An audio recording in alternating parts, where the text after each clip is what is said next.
Olá pessoal, estamos aqui mais uma vez o canal Criptografia na Veia, apresentando agora a parte 2 da playlist sobre a máquina Enigma, mais especificamente sobre máquinas com princípio de rotor, do qual a Enigma é uma delas, focando de uma forma genérica, porque existiam vários modelos da máquina Enigma, mas o princípio básico é o elemento rotor, no qual nós vamos nos aprofundar um pouco nesse vídeo. Então vamos lá. Bom, alguns dados históricos aqui que eu pesquisei, que as máquinas que funcionavam a partir de rotores foram criadas por esse Arthur Scherbius, que foi um engenheiro alemão que patenteou em 1918 a máquina Enigma.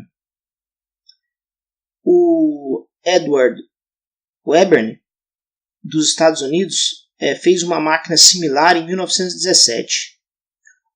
Hugo Koch, da Holanda, em 1919. E o Arvid Den, da Suécia, em 1919. Então, reparem vocês que as datas são realmente muito próximas, ou seja, pessoas de lugares distintos, países distintos, tendo uma ideia de uma invenção de uma máquina eletromecânica movida a rotor para fazer uma cifragem polialfabética de período longo, na versão mecanizada. Eles tiveram essa ideia de uma forma muito próxima, sendo pessoas que estavam em lugares diferentes. Eu acho que isso tem um pouco a ver com aquela questão do inconsciente coletivo do Jung e tal, essas coisas. Mas vamos lá. Bom, eu já havia mostrado aqui essa pequena representação da máquina Enigma, né? Ela tem um plug de tomadas, nos quais são invertidos 10 pares de letras. No início eram 6 pares, depois passou para 10. E tudo isso teve uma questão dificultou um pouquinho a criptoanálise por parte dos britânicos, que na época estavam quebrando o Enigma, né? Essas alterações deram algum trabalho para eles, para os criptoanalistas. E existia um teclado no qual o operador apertava a letra e aparecia no painel luminoso a letra cifrada correspondente. Bom, o elemento fundamental da máquina Enigma é o rotor. É ele que permite uma cifragem polialfabética com um período longo. Um rotor é um componente eletromecânico que faz uma substituição monoalfabética no texto, conforme mostrado na tabela ao lado. Então nós temos aqui um alfabeto na ordem normal, de A até Z, e aqui eu tenho uma permutação desse alfabeto. L, T, X, Y e etc. Traduzindo a letra A na letra L, a letra B na letra T, a letra C na letra X e assim por diante. Então, se o rotor fosse fixo, um rotor só fixo equivale a uma cifragem monoalfabética, que é banal, muito simples de ser quebrada através da análise de frequência. Porém, como o rotor ele é um elemento que tem movimento, a cada letra ele vai rotacionando, se a máquina Enigma trabalhasse com apenas um rotor, o período da cifragem seria de apenas 26 letras, o que resultaria numa cifra muito fácil de ser quebrada. Seria como você utilizar uma cifragem polialfabética com uma chave de tamanho 26, o que realmente não confere segurança necessária para nível militar, no caso que a Enigma era usada. Porém, a máquina Enigma ela trabalha com 3 rotores, de modo que o período de cifra é de 26 vezes 26 vezes 26, ou seja, 26 ao cubo, que é igual a 17.576. Esse tamanho é muito maior do que qualquer mensagem que seria transmitida na época. Então, é um período que hoje pode parecer pequeno, mas para a época e para as mensagens que eram transmitidas, era suficiente para que não houvesse a repetição. Em muitos casos, esse período ficava um pouco diminuído devido a algumas propriedades de alguns tipos de rotores, em alguns tipos de máquinas Enigma, que rotacionavam mais de uma vez por volta. Então esse período poderia ficar um pouco diminuído. Mas isso tinha a benesse de atrapalhar um pouco também, dificultar, né, a criptoanálise por parte dos britânicos na época da Segunda Guerra. Bom, aqui eu tentei fazer aqui uma tabela para ilustrar o funcionamento de rotores e refletores. Não necessariamente a máquina Enigma trabalhava dessa forma, porque ela tinha algumas limitações. Por exemplo, devido à característica do refletor, não era possível cifrar uma letra como ela mesma. E isso acabou dando um presente para o Turing, porque ele, através de um processo de criptoanálise, conseguia encaixar textos, supostos textos, nas posições dos textos cifrados, dos criptogramas. Isso permitiu criptoanálise bem sucedida por parte de Alan Turing, que foi um dos grandes criptógrafos da época da Segunda Guerra Mundial. Mas a nossa aqui, nessa representação aqui, nós não temos limitações. Todas as letras podem ser cifradas com todas as letras, né? Mas o princípio básico é o mesmo. Então, o rotor é um componente móvel da máquina Enigma e normalmente funciona com rotações contínuas para o rotor 1. A cada letra ele rotaciona uma posição. A cada 26 passos no rotor 1, o rotor 2 gira um passo. E a cada 26 passos do rotor 2, o rotor 3 gira um passo. O refletor não gira e apenas faz o caminho de volta dos rotores, na ordem inversa, 3, 2 e 1. Então, existia na Enigma mais simples um conjunto de 5 rotores, dos quais você podia escolher 3 para colocar na máquina. E esses rotores trabalhavam dessa forma, através de um movimento odômetro. A partir do momento que é feito um ciclo de volta no rotor 1, o rotor 2 rotaciona, o rotor 2 faz um ciclo de volta e o rotor 3 rotaciona. Muitas vezes, às vezes existia a característica de um rotor ter mais de um ponto de salto por volta. Às vezes o rotor 1 girava uma volta, o rotor 2 girava uma volta, o rotor 1 girava mais algumas voltas e o rotor 2 girava novamente, fazendo com que o rotor 3 girasse também. Então, essa era também uma peculiaridade de algumas das máquinas, né? Mas aqui nós vamos fazer um movimento linear para facilitar a explicação. Então, aqui nós temos o alfabeto de entrada e saída, de A até Z. Vamos supor que eu quero cifrar a letra L.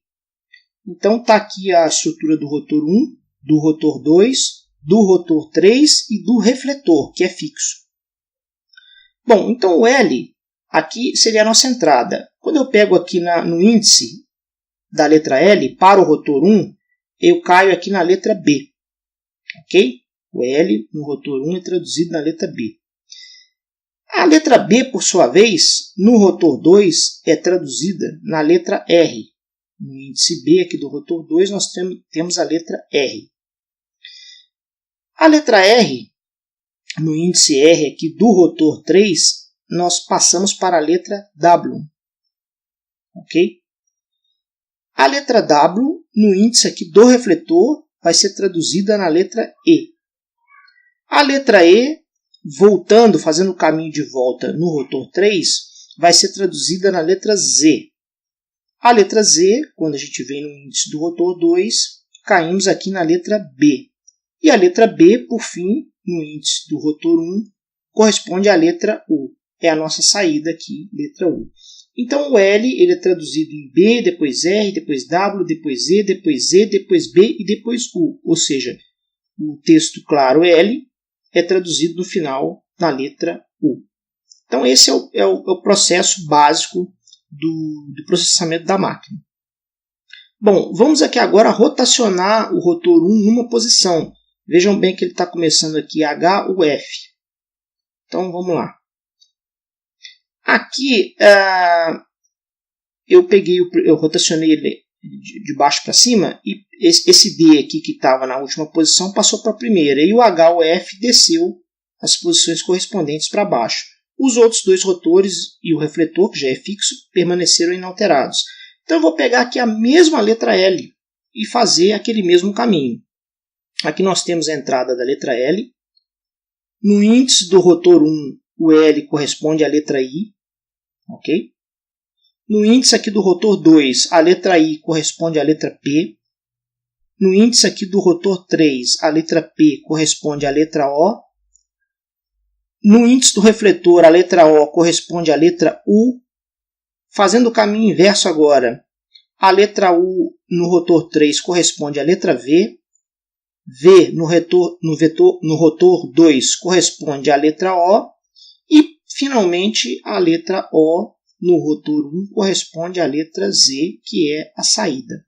Ou seja, L foi traduzido em I, P, O, U, V, O e, finalmente, em Z. Note que o rotor 1 girou uma posição de modo que a mesma letra L foi codificada de uma maneira diferente.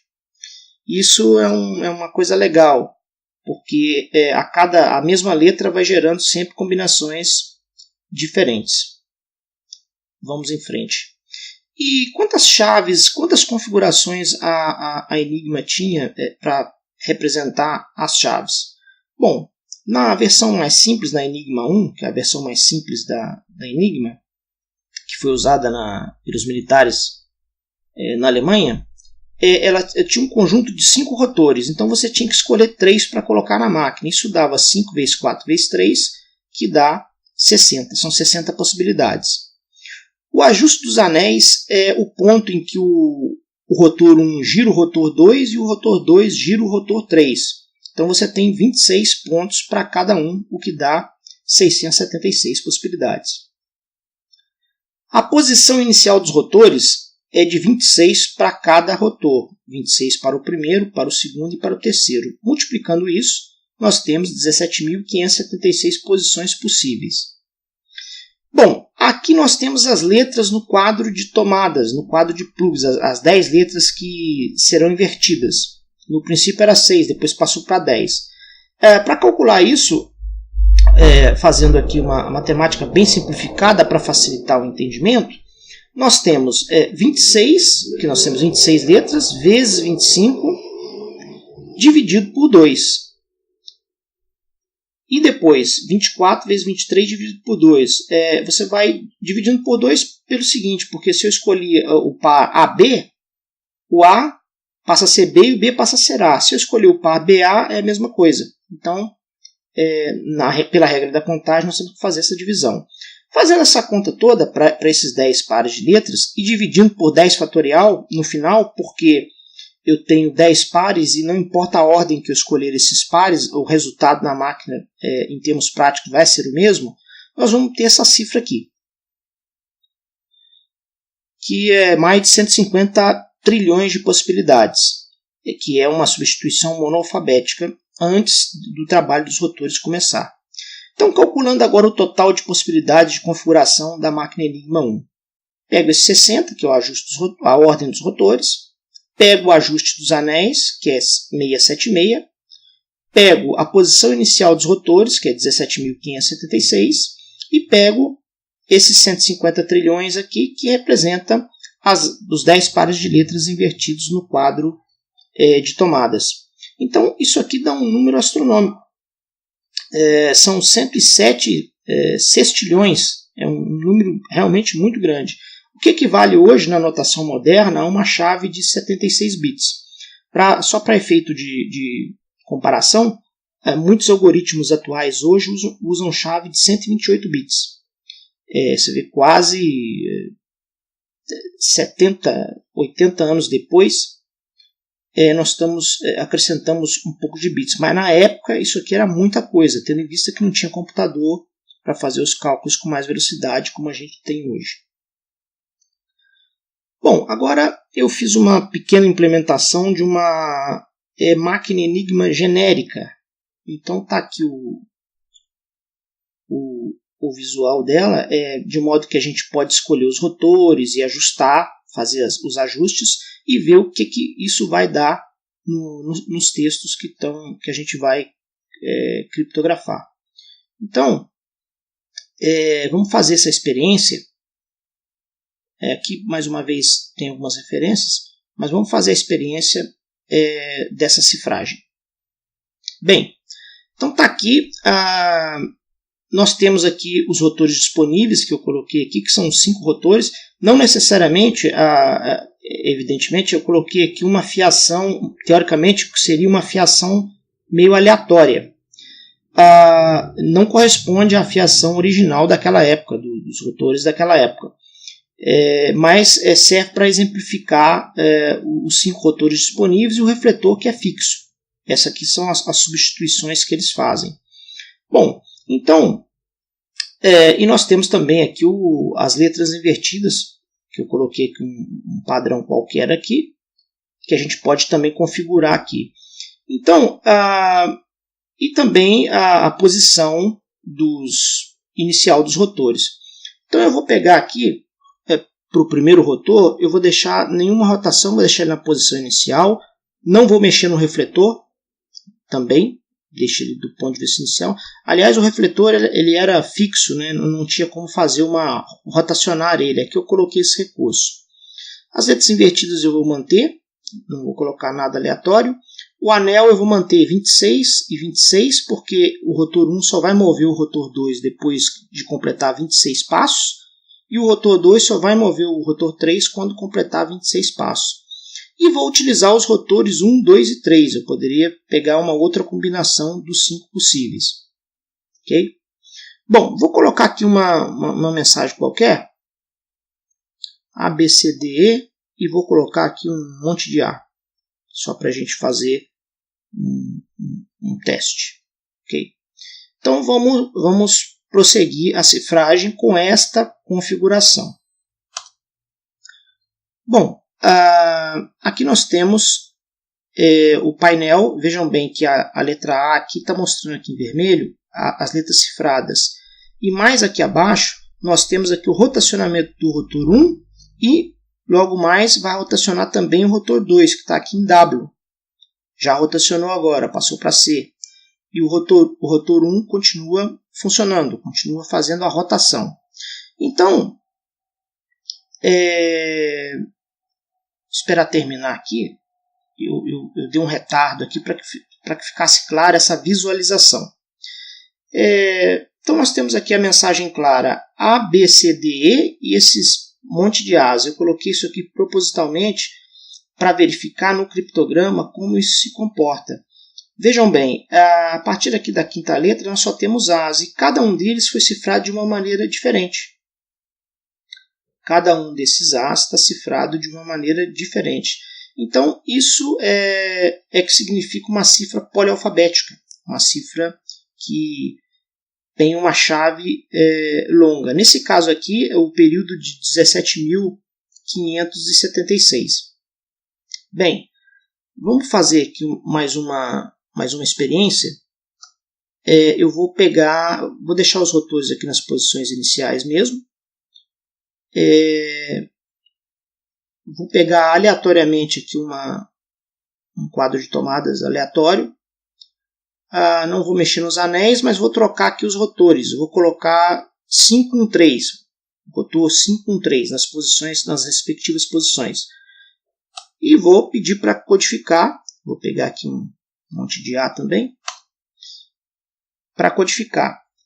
E aqui no simulador do painel, vocês verem em destaque a letra que está sendo codificada. A letra do texto claro é sempre A, mas a letra que está sendo codificada está em movimentação, em mudança constante. Então era esse justamente o trabalho que a máquina Enigma fazia.